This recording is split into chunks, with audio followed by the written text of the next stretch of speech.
কলকাতা টিভিতে আপনাদের সকলকে স্বাগত। আপনাদের সঙ্গে রয়েছি আমি অঙ্কুর। আজ রাজ্যসভায় পাশ হয়ে গেল বন্দে মাতারম জাতীয় সঙ্গীত করার জন্য যে বিলের কথা বলা হয়েছিল কেন্দ্রীয় সরকারের পক্ষ থেকে, সেই বিলটি আজ রাজ্যসভায় পেশ হয়েছিল এবং তারপর তা পাশও হয়ে যায়। এই জাতীয় সম্মানহানি প্রতিরোধ সংশোধন বিল 2026 ধ্বনি ভোটে আজ পাশ হয়ে গিয়েছে।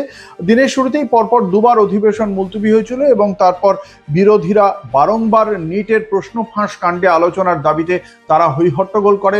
দুবার অধিবেশন মুলতবি হয় এবং তারপরে আবার এই বিলটি পেশ করা হয় এবং সেই বিলটি পেশ করার প্রেক্ষিতে আমরা দেখতে পেলাম যে শেষ পর্যন্ত বিরোধী দলগুলি ওয়াকআউট করার পর বিলটি নিয়ে বক্তব্য রাখা হয়। নিত্যানন্দ রায়, কেন্দ্রীয় সরকারের পক্ষ থেকে কেন্দ্রীয় স্বরাষ্ট্র প্রতিমন্ত্রী, তিনি বলেছেন কংগ্রেস তোষণের রাজনীতির আশ্রয় নিয়ে দেশের সম্মানের যে জাতীয় সঙ্গীত বন্দে মাতারমকে অপমান করার চেষ্টা করেছে। এমনই বেশ কয়েকটি ঘটনার উল্লেখও করা হয়েছে নিত্যানন্দ রায়ের পক্ষ থেকে। শেষ পর্যন্ত অবশ্যই বিলটি পাশ হয়।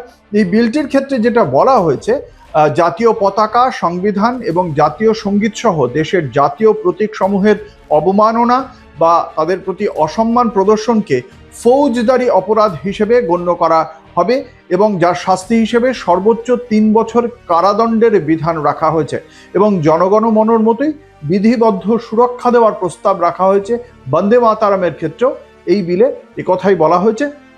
বন্দে মাতারমের 150তম বার্ষিকী উপলক্ষেই এই যে 1 বছর ব্যাপী উদযাপনের মধ্যেই সরকারের এই পদক্ষেপটি গৃহীত হলো। এর ফলে আগামী দিনে জনগণমনর মতোই একই রকমভাবে এই বন্দে মাতারম, এই সঙ্গীত একই রকম মর্যাদা পাবে গোটা দেশে এবং এর কোনো প্রকার অবমাননার জন্য সর্বোচ্চ 3 বছরের কারাদণ্ডের বিধানও রাখা হয়েছে এই সংশোধিত বিলে।